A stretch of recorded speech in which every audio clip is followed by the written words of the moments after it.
damp and blustery weather at Bath for the start at Great Portney Street, and the last quiet moments for the 141 competitors.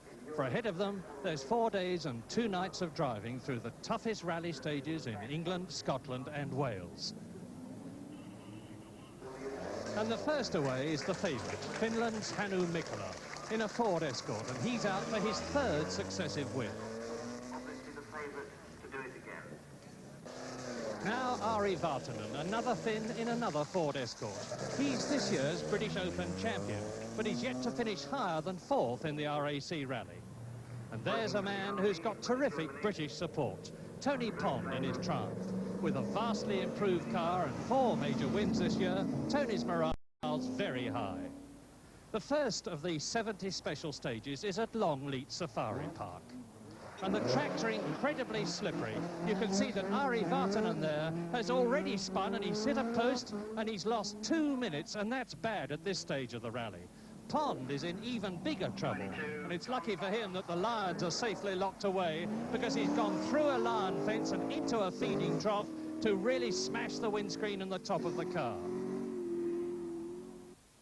And after driving all through Sunday night, the rally reaches the Lake District on Monday morning with 2 of the top Britons out. Tony Bryce after leading brilliantly, and Malcolm Wilson. And at special stage 24, Withup, the surprise leader, is Swedish ace Anders Kulang in his Opel Ascona 400. 110 miles an hour on the Markinen straight here. The man who finished 3rd in the RAC in 1972 and won this year's Swedish rally. Hannu Mikkola, having a far from typical rally for this usually steady Finn, has put his Escort on its side at Blidworth. He dropped down to 14th, but now he's up to 7th place on special stage 24. Per Eklund, the bearded and spectacles-wearing ever-cheerful Swede. 4th in the TR7, but he's slipping down the field because he was 2nd earlier on. And the top British driver is Jimmy McRae in 5th place. He's having a great season in the Vauxhall Chevette, going well in his last drive for Vauxhall.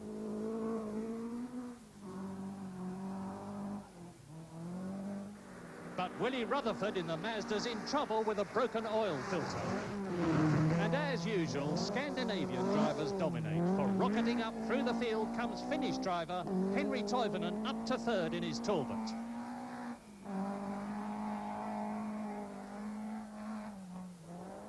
Tony Pond's been off again, into a fire break in the forest this time, and that's cost him a lot of time and put him down to 114th. But he's blasting through the field, now he's up to 38th.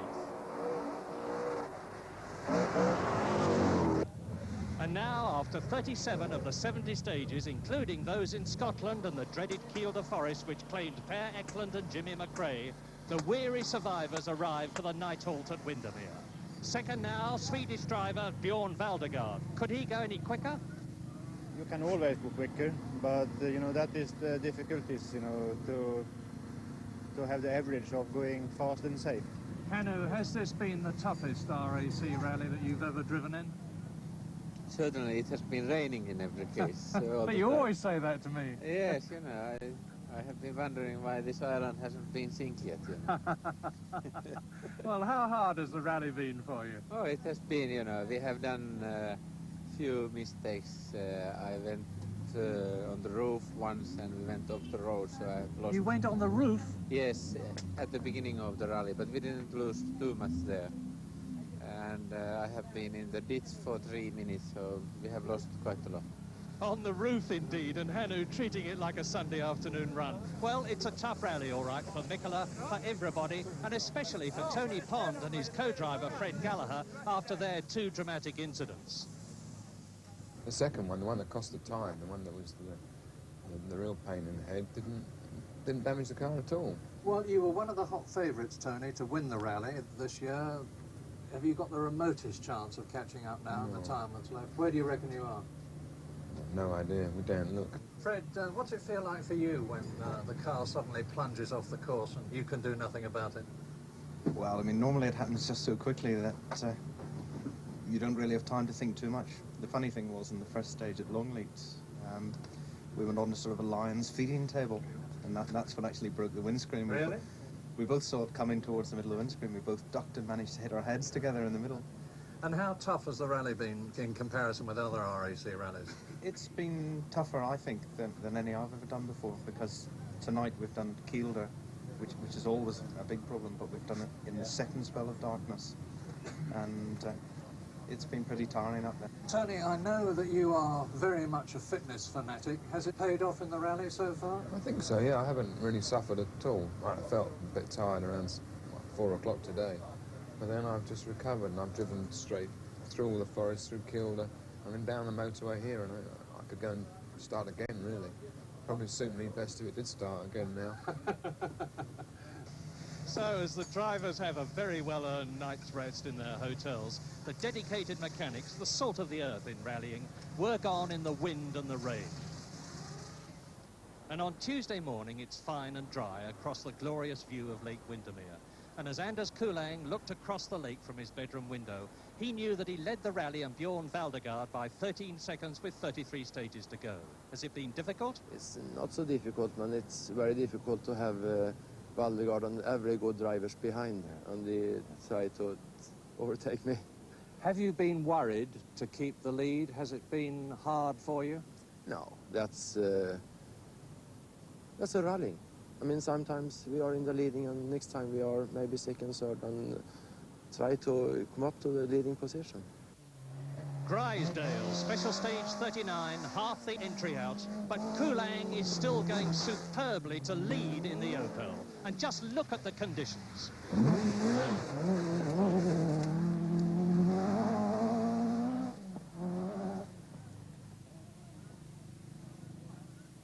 1979 Rally World Champion Bjorn Valdegaard going well too in only his second drive this year in the Toyota Celica. He's been third once, second twice, he won in 1977 and he's been pacing himself to keep a high place, and now he's really putting the pressure on Kulang. Russell Brooks is up into the top 6 in his Talbot Sunbeam Lotus. Number 13 won't be unlucky for him, he hopes. Third in 1978, second last year, and Russell's hoping to go one better this year to win, but he'll have to go to do that.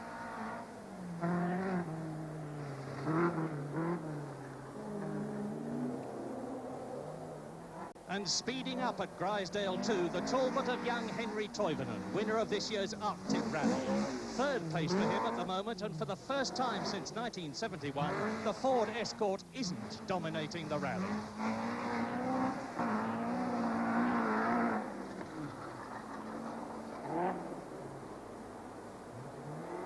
Not dominating, maybe, but well up there. For now, Hannu Mikkola's in 4th place after his various dramas.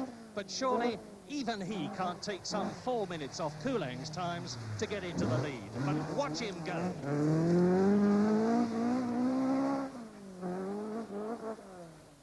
In fact, it's starting to look like Talbot's RAC rally, for here in 6th place with 21 stages to go, it's the French rally champion Guy Fréquelin. Talbot beautifully set up for these conditions. Away goes Fréquelin, and now in 12th place, the most successful British rally driver of them all, the ever-popular Roger Clark in his TR7, the man who won the RAC rally in 1972 and 76. And as Henry Toivonen arrives at the Machunleth night check, he does so as the new leader of the RAC rally. Drama indeed, for Bjorn Valdegaard's retired with a blown engine after a superb drive, and Anders Kulang's down to 6th after losing 20 minutes with 3 punctures. And there, some of the thousands of voluntary helpers that make the RAC rally what it is, and couldn't exist without them. There are 10,000 marshals here, for instance, all there voluntarily. In fact, they think of everything at the RAC, even a car wash at this stage. A wash for the cars, but Russell Brooks keeps going with an open window to get a high-pressure shower in the car. So, Henry Toivonen leads the world's most important rally, and the pressure is really on him. But has he been going absolutely flat out? Well, we are not going flat out anymore. We have counted that we can lose some time for a mile, and we're going to see the 10 next days, and if it's okay, then we will go on. And are we going to have a new Finnish winner instead of Hannu this year? Well, I hope so. Well, the work never stops for the mechanics. They followed the cars round to this halt, and it's a gearbox change for Russell Brooks's Talbot, which they do in just a few minutes, and it's incredible how quickly it's completed. And now the freshly showered Russell Brooks is third, but can he stay there? Oh, I don't know. There's a long way to go in this rally, and we're having a very, very fraught night indeed. We lost a rear brake caliper on one of the stages completely, and it smashed the wheel when it came off, and we had to do 2 stages without brakes. Russell, you've had a pretty unhappy season so far, and suddenly it seems to have clicked into position. What's made it come good at the RAC rally? Well, I think the specification of the Sunbeam always was good. I think we've just had a very, very unlucky season. I didn't believe in bad luck before this year, I do now. Dawn on Wednesday at stage 65, Glasfinid near Brecon, and as Henry Toivonen goes through with a mere 3 of his 9 lights on, he's leading by over 3 minutes.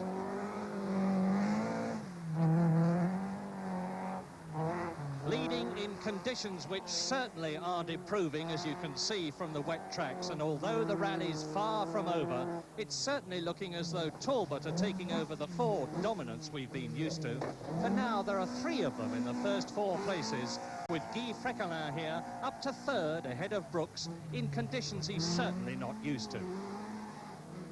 And going well too is Andy Dawson in the works Datsun, although his teammate Timo Salonen, who finished a magnificent 3rd last year, retired long ago with engine trouble.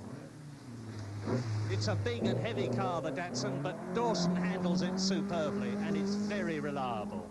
And steadily up through the field has come the veteran Timo Markkinen, the man who won 3 successive RAC rallies in a Ford Escort in 1973, 4 and 5, and he's in 6th place now.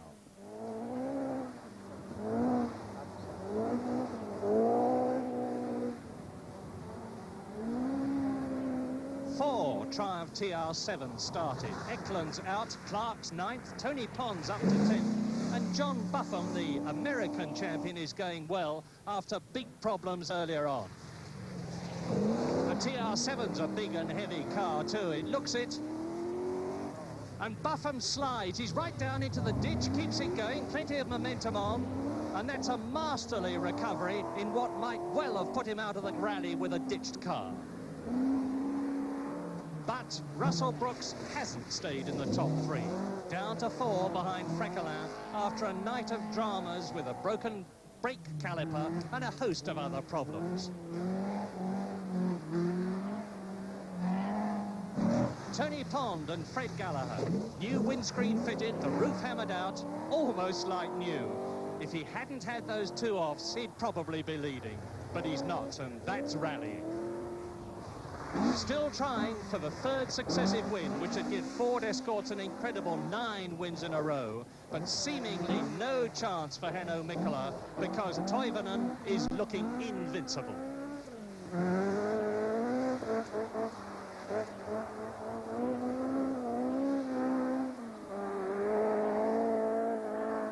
Hannu Mikkola on his way, and at the Brecon halt with only the Forest of Dean stages left, Henry Toivonen moves out in his Talbot, assured of victory unless something breaks, which seems more than unlikely now. But what about Hannu Mikkola? Hannu, you are some 4 minutes behind at just a few stages. Have you given up? Yes, I have, yes. You have? Yes. So what are you going to do now? Just drive to finish. Yes, there's no way you can catch up. No. Henry has been too good for me. Ah. Yeah. Well, another Finn is going to win the RAC rally, it looks like. Yeah, it's a time that these youngsters are taking over. The Forest of Dean, stage 68 at Serridge, and the youngster arrives. Henry Toivonen increasing his lead. It's up to 5 minutes now, with a beautifully mature, relaxed, smooth and fast drive.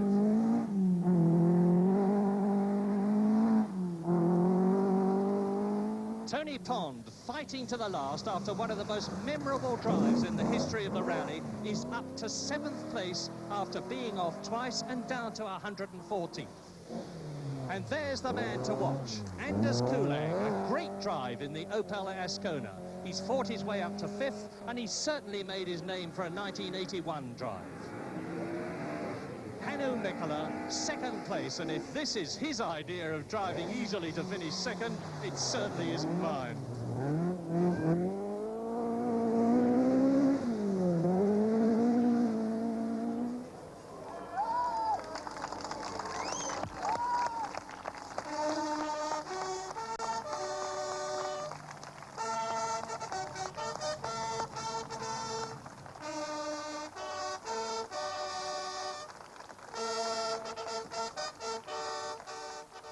Only 53 of the 141 starters returned to Bath, and leading them home, Henry Toivonen, rallying's new superstar.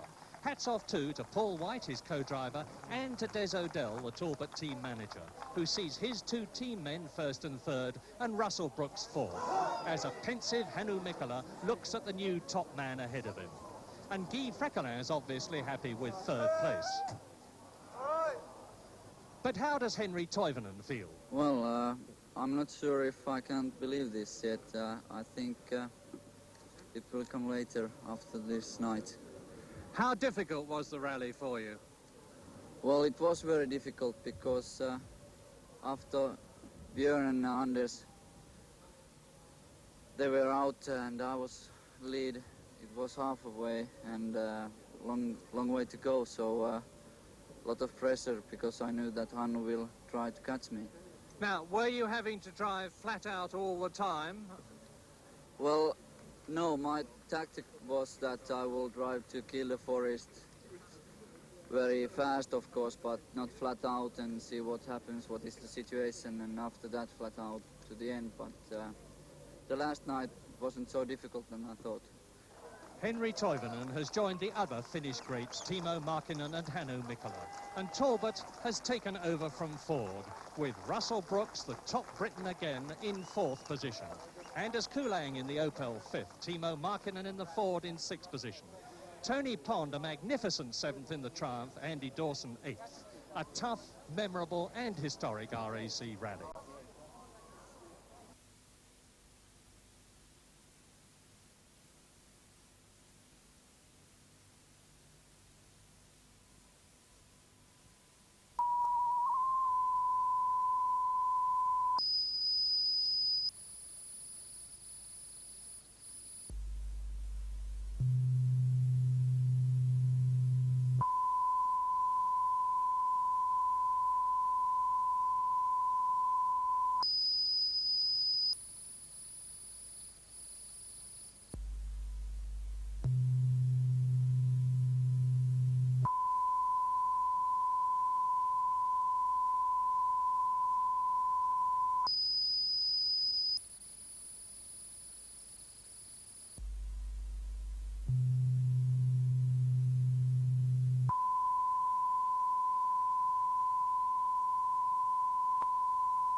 Now, that is by no means the end of our real interest in Newbury this afternoon, because our fourth race, the Berkshire Hurdle at 2:35, looks like being an absolute cracker. It's a real pointer for the champion hurdle at the Cheltenham Festival in the spring. That's the Berkshire Hurdle at 2:35.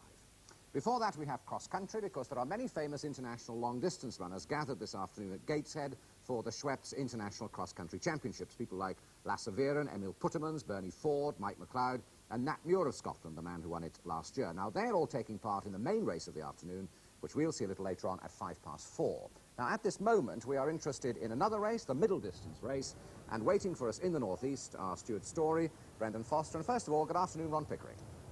And welcome to the Riverside Bowl at Gateshead, which you can see is bathed in sunshine, and we're all ready for this middle distance race. 36 athletes, we're all specialists at 800 metres and 1500 metres. Look for familiar faces. Graham Williamson, we make the favourite, and he's going out in the lead with the leading pack. He wears number 4. Steve Rimmer wears 2.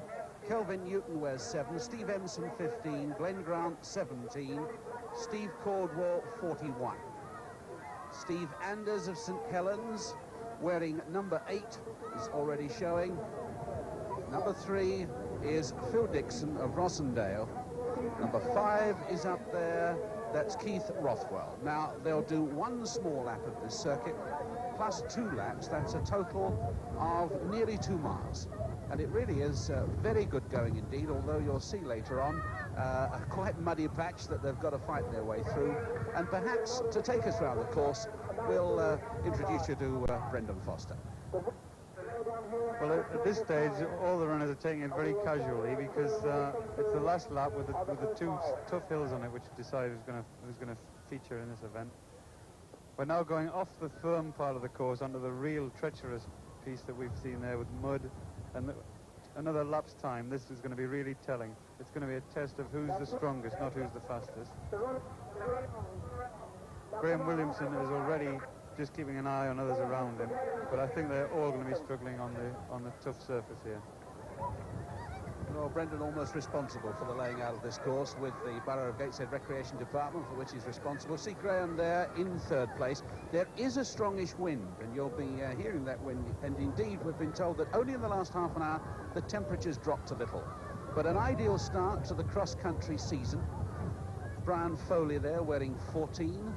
Wearing 3 still up is Phil Dixon. Wearing 6, David Messam. Wearing 19, David Messam. 28 up there, Paul Harker of Darlington, who was 8th last year. Paul Harker wearing 28.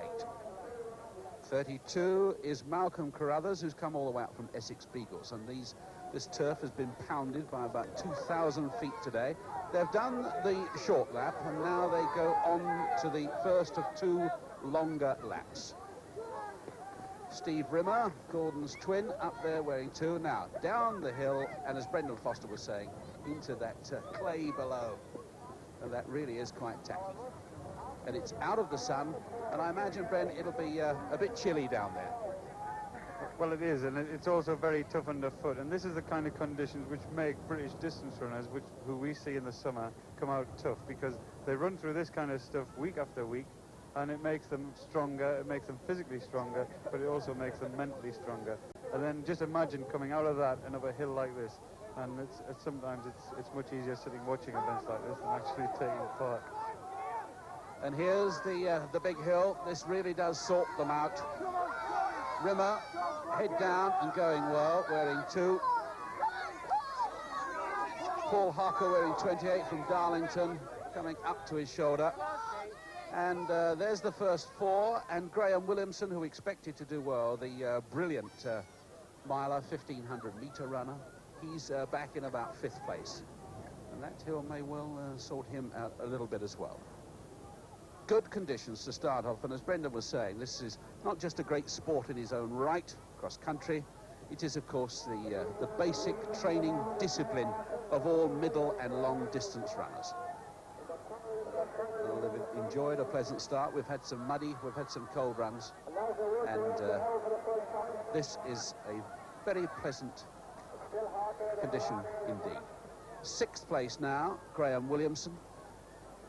Really the one great class athlete. When you realise that at 20 years of age we have both Williamson and Cram two world-class milers in 1,500 metres, somewhat dwarfed, I suppose, by Ovett and Co. But there's Graham Williamson, this brilliant 20-year-old Scot, who in any other country in the world, if he was first choice at 1,500 metres or a mile, we would all be delighted. In any other era, he and Cram, if they were our 1 and 2, we of course would be delighted.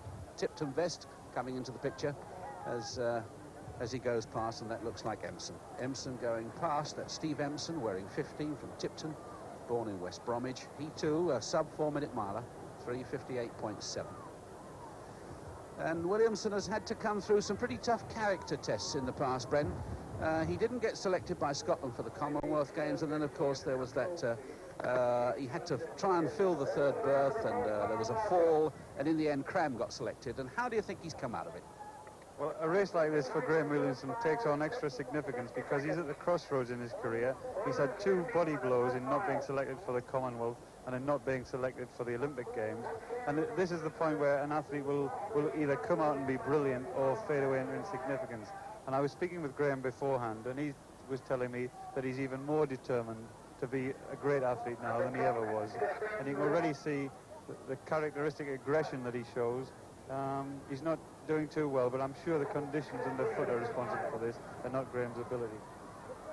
Well, that's Steve Empson in 6th, Graham Williamson in 7th, and there's really quite a gap opening up. They went through the first mile in 4:50, and it looks like Steve Rimmer that's out in front, and Graham Williamson is now about 70 metres back. I beg his pardon, it's in fact Paul Harker. Paul Harker that's broken away, wearing 28. Paul Harker from Darlington Harriers. He's the Northeastern 1,500-metre champion, tall, leggy lad. 3:44.2, his best 1,500-metre time, and 8th in this race last year, and enjoying the mud. I think Tony Blackwell's up there, Wolverhampton and Bilston too, wearing 20, Memphis State University boy. We'll just see him come into picture now. Harker looking good at the moment, Brendan. Well, we're very fortunate in the Northeast to have athletes of the calibre of Paul Harker, because he's only about 5th or 6th string in the area, but a race like this he's really been aiming for a long time. To win in front of a crowd like this would be a special significance for him, because he is the Northumberland-Durham 1,500 metres champion, and when you consider men like Dennis Coates, Mick McLeod, myself have been around in that particular event, then he's no mean athlete. And he's beginning to show it now. I think he's enjoying this, trying to find a rhythm through that mud and up that hill, and breaking away from Tony Blackwell, who's up there, and Steve Rimmer. With a little bit of a gap, and then Steve Empson in the Tipton Vest, and Graham Williamson just behind him. Nice economic style, not too much knee lift, not too vigorous an arm swing. Paul Harker, 24 years of age, has grown up in some very good cross-country company indeed. 2nd and 3rd, we've got Steve Rimmer, the twin of Gordon, who is an international, of course, steeplechase runner.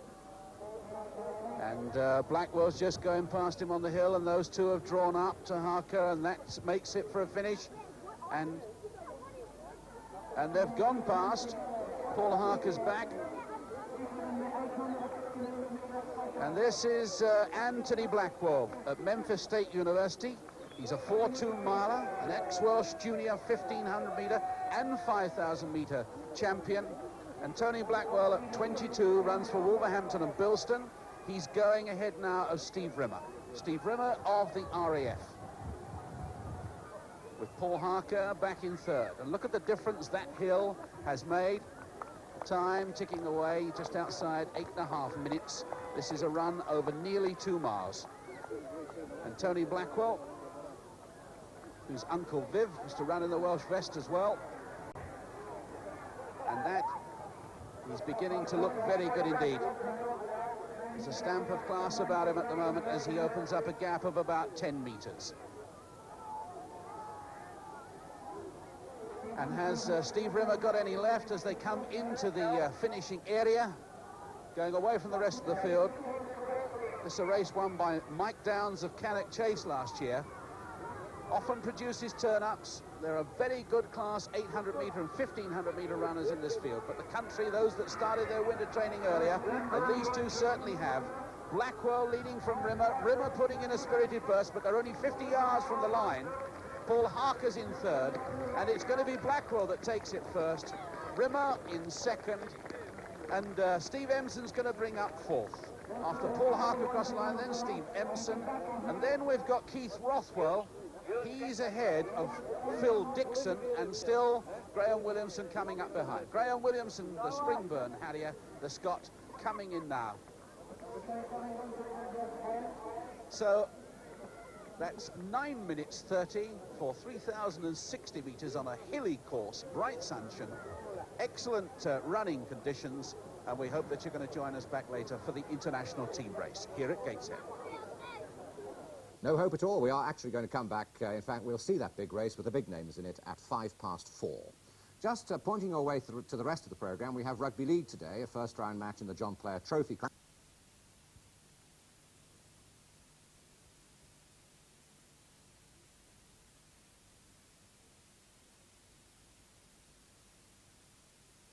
And Robertson there, also Steve Binns, the first of the England A team. Ortman's lost his cap, and there was a little bit of trip in, and Steve Jones has fallen. And he's up again as Mick McLeod comes into the steam, and Mick McLeod there, closing with Steve Jones. Mick McLeod, who said, I asked him earlier how he'd wintered, well, is starting a little low. Oh, Robertson's gone. Ewan Robertson's dropped out, and he's dropped a shoe, and he's come back on again. Now, they're having a lot of trouble, and look at that. There are two Ethiopians. There's Ortman up there, and Puttimans. Now, so the rest of the world, disregard Puttimans because he's running for Belgium, but the rest of the world certainly have 3 in the first 12. David Black wears white, if that's not confusing. He's wearing number 7, and he runs for England B, who should be wearing yellow. Sorry about that, but there's a yellow vest behind him. That's Tim Hutchins. That's the team that David Black is running for. The yellow, who are England B. And England A might regret the fact that they've put David Black in their B team at the moment. And here they come up the hill again. Friend. Well, as again, they're coming out of this tough part of the course. The Ethiopians not too unhappy at this part of the course. Nat Muir runs great races at Gateshead. Emil Puttimans is there. He's been training for this one specifically. The 3 of them are starting to edge away from Steve Binns, and it could be between these men. I must say, he looked as though he enjoyed that. And Nat Muir found himself 8 yards down at the end of that hill. And Nat Muir, as Brendan was saying, has excelled on these hill at Gateshead. He really has. He enjoys it tremendously. So Birhanu Gurma from Ethiopia, a 20-year-old student who is known for his 5,000-metre running, 13:33.6, the best time we have for him. There's another Gurma who's an international steeplechaser, but it's not him, and we don't know whether they're related. But he looks as though he's going exceptionally well. Nat Muir and Emil Puttimans vying for second place at the moment. Steve Binns then coming up. Robertson is back in the hunt for New Zealand. Mick McLeod brings the second England vest in, but look at that. The 2 other Ethiopians, Gadesi and Bayen, are up there. Ortman is still up there, and we're looking for the white vests of England. It will be quite a turn-up if they don't make it. But there may be enough white vests. We're looking for Steve Kenyon, wears 3, Julian Gota, who wears 4, Bernie Ford, who wears 5. Lassie Viren looking a sight more uncomfortable, but still a great tribute to this great Olympic champion to turn out and entertain this crowd. Bren? Certainly Brendan Foster delighted that he's come for this race, and he's being cheered all the way round. This Ethiopian is opening up a big gap, but as far as the teams are concerned, well, here's Stuart Story. This Ethiopian is certainly creating an impact, particularly for the rest of the world team. There's a tremendous tussle now. The England A's squad have come back into this, and really it's anyone's race at this stage. 4 laps, that is to say 3 large laps and 1 small lap gone, and It really is quite a tussle up front. But the England A have got a fair bit of depth there, but the depth overall is quite substantial. The 3 England teams in this one race is clear evidence of the sort of depth that we have in English cross-country at the moment.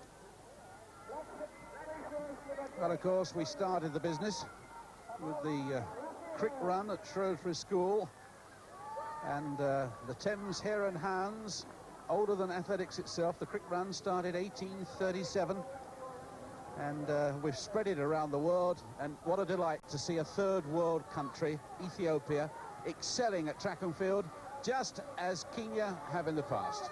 Gateshead has now moved into second place, and the rest of the world are looking very strong. Well, this is an excellent run from Germa and Gateshead, but the point about it is that they're finding this course easy. This man's enjoying it, and our athletes, whoever they are, however well they're running, they're not finding it easy. And the fact that they've got their system sorted out, the fact that we always assume that England are the best cross-country nation in the world, this is starting to get a bit frightening. Nice to see Julian Goda go through picture there. He's up with the Mick McLeod, so England still have a very good chance. Valheim goes through. 21, Adrian Callan goes through. One of the Tipton boys going through. Dennis Coates wearing 15, wearing 12 there, Nick Braun. And Andy Holden just went through. Alan Rushmer, what now, 36, going so well for Tipton, the national champions. Bernie Ford running for England A, having a bad run by his own standards. John Davis chasing the New Zealander. John Davis, a former Commonwealth medalist at steeplechase in this race and coming back. 23 there is Laurie Spence of Shettleston. And one of the Norwegians just gone through shot there. It's Vilhomen. And 42 is Stuart Gibson of Northern Ireland. 29 there, David Hopkins of Wales. So these are the tail enders, but the battle really boiling up front. And the Ethiopians looking stronger. There was almost an apology about their team manager that none of their Moscow medalists were here, but look at the talent they've brought. This young man, Birhanyu Germa, remember the name, and he's got Abrakan Gadesi, a 23-year-old Army corporal in second place. He was 29th in world rankings last year, over 10,000 metres. Emil Puttimans then is next, and Steve Jones, and then Robertson of New Zealand. Nat Muir is up there, and now the team position beginning to unfold. Well, the athletes have just about 2 laps to go in this international race, but after 4 laps, the rest of the world were in fact confirmed in the lead with 28 points. That is to say, the positions they hold in the race added together come to 28. England A in second place with 38, and England B pushing on into third place. So it's quite a tussle between the English team and a very strong rest of the world team, and that strength coming mainly at the moment from Ethiopia. Just less than 2 laps to go. 2 Ethiopians really stirring up trouble for the England A team. It will be quite a turn-up, but it will be a delight nonetheless. Puttiman still in magnificent condition. Emil Puttiman's 33. The little gardener from Louvain, the 76 winner here, a Moscow 5,000-metre semi-finalist, twice the European indoor 3,000-metre champion, at which he was world record holder, and his indoor 2-mile world record still stands, 8:13.2. And Bren, you must have had many a race with him, rather more even than Viren, I would have thought. Well, Emil's run such a lot of good races recently that he's genuinely considered to be, at this moment in time, one of the leading European cross-country runners. But if you can see what these 2 Ethiopians are doing to him, it just shows you how impressive running there is. And the warning from their team manager is there'll be a different set of Ethiopians when we come to London in a few weeks' time. Well, we look forward to that. We should be seeing it on BBC television screens, of course. That's the Crystal Palace Cross Country on the 13th of December. And Ethiopians, Steve Jones gone ahead of Puttimans there. Julian Goter up, Stevie Binns, 2 of the England vests. Nat Muir was there for Scotland. But this is a very impressive piece of running indeed as they come into the last lap. Gurma and Gadesi. Then Steve Jones. Steve Jones has had some great runs here too. 25 with the RAF, 4 times the Welsh cross-country champion. And he's ahead of some other very good athletes. This very tall, number 66, 67 was it, Bayen, about 6'3", very tall for a cross-country runner. I think he's wearing 66, he should have been wearing 67. That's Dayen Bayen. Well, the rest of the world team doing just a little better at the moment. At this, just over, what, about a lap and a half to go. They have 19 points, with the England A team with 39 and England B with 82. So the real pressure is going to come from the England A team, if at all. But they've got an awful lot of running to do in the last lap. And these Ethiopians, as they stride up this very difficult hill, don't look as though they're losing too much strength or cadence for that matter. Look at the tremendous use of the arms as he pounds up to the top. And he's going to lead that rest of the world team home. There's not much doubt about that. The 3 very good Ethiopians up there and Hans-Jürgen Ortmann, they really didn't need Lassie Viren. 4 men in the first 12, and there's Steve Binns and Julian Gota up there and Mick McLeod. That's only 3 for the England A, although Steve Kenyon's just gone through. He's got dark shorts on, didn't quite spot him there, but he wears number 3, the Bolton United Harrier. So England putting in a spirit to go. There's no doubt that they'll be second. They're on 1 lap to go now. Conditions holding out. It's been an exceptional day's weather.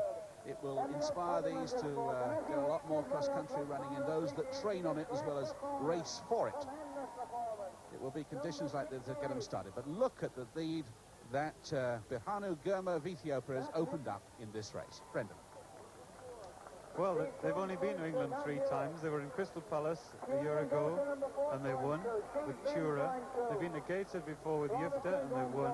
And now they're at Gateshead again, and unless something dramatic happens, they're going to win again. Indeed. And Schweppes, the sponsors, must be delighted with the turnout too. Gateshead, this focal point of cross-country running, always brings a great crowd here. It's a superbly organised race. Always brings star internationals, and so often there's a surprise runner that shows world-class form so early in the season, and here's a man we'll be looking at for quite a long time to come in international races. Gurma of Ethiopia. The time, incidentally, at 4 miles, just outside 20 minutes. It was 20 minutes and 4 seconds. That was after 6 laps.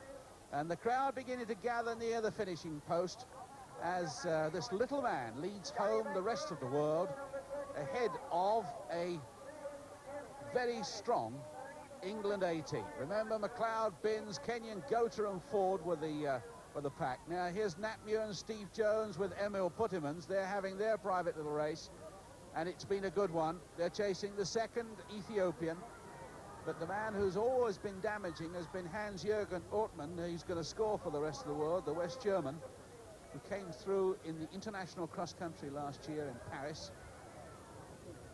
And what we're saying, and Brendan Foster and Stan Greenberg agree between them, that this is only the Ethiopian second team. This is... They're on the last lap now as the crowd begin to gather. And Gurma driving on, and he really does look very, very comfortable indeed.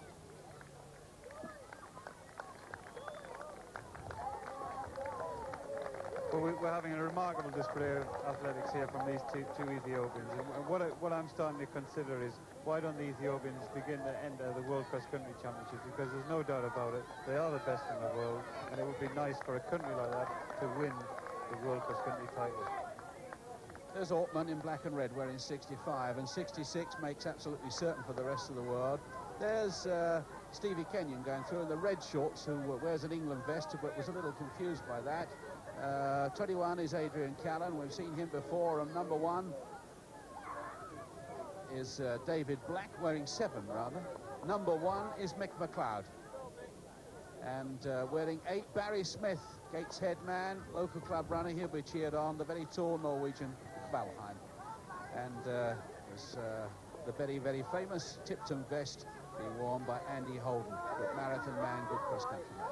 And of course this area, Brendan, hopefully will be the scene of the 1983 international cross-country race itself. with a bit of luck, the venue will be awarded here next year, and for 1983. And wouldn't it be remarkable if we brought back the Ethiopians for the first time for that particular race, because we're already building up a link with them. We've had them on the track, we've now got them on the country, and there's no doubt about it, they're so exciting.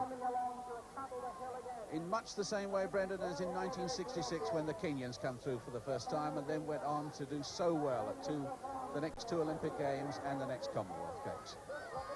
Well, Ortman for the rest of the world side dropping back just a little bit, but the total for the rest of the world well in the lead, 20 at the moment.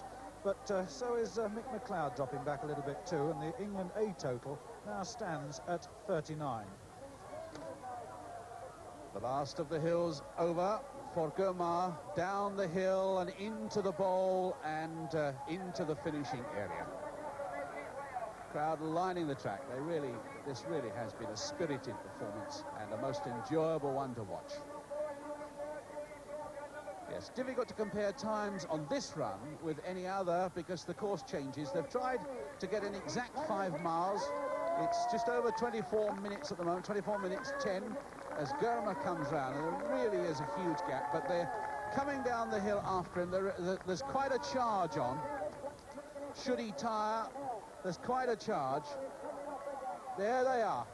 And the England white vests are there. Ortman still in that pack. Stevie Binns is there.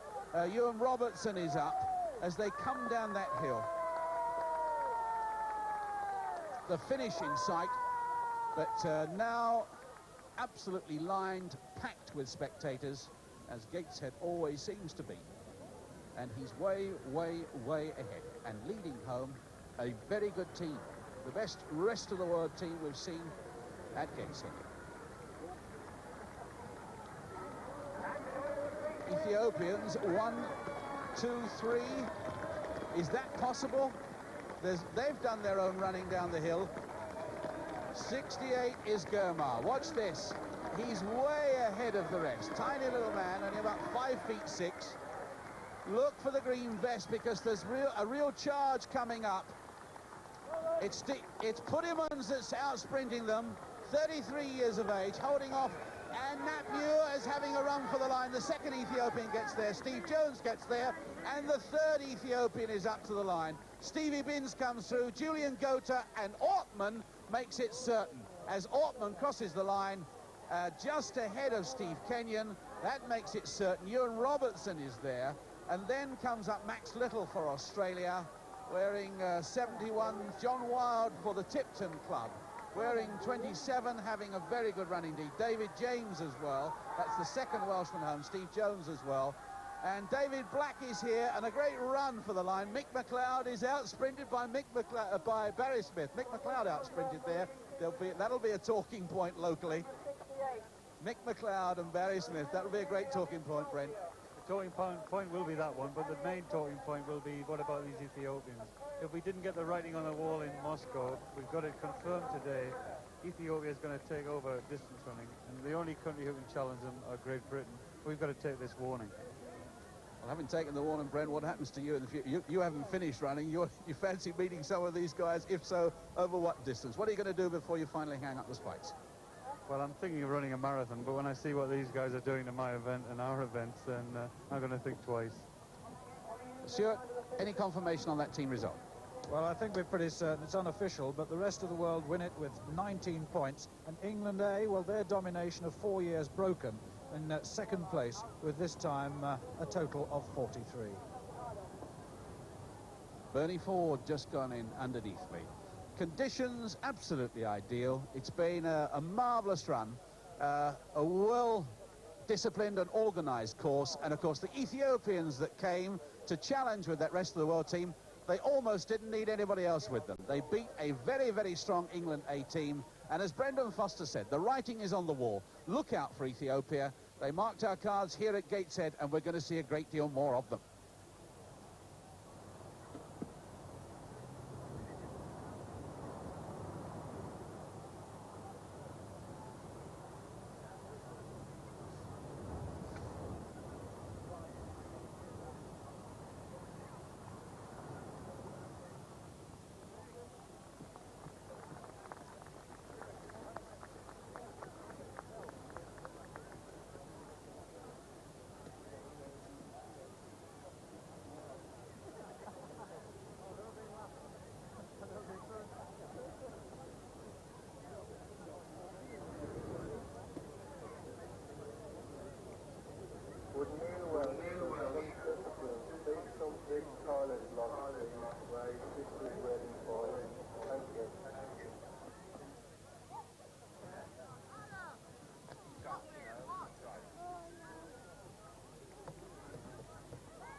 gentlemen, you'll all be very pleased to hear that Lucky Gwyn has kindly offered to make a presentation to the first, second and third runners.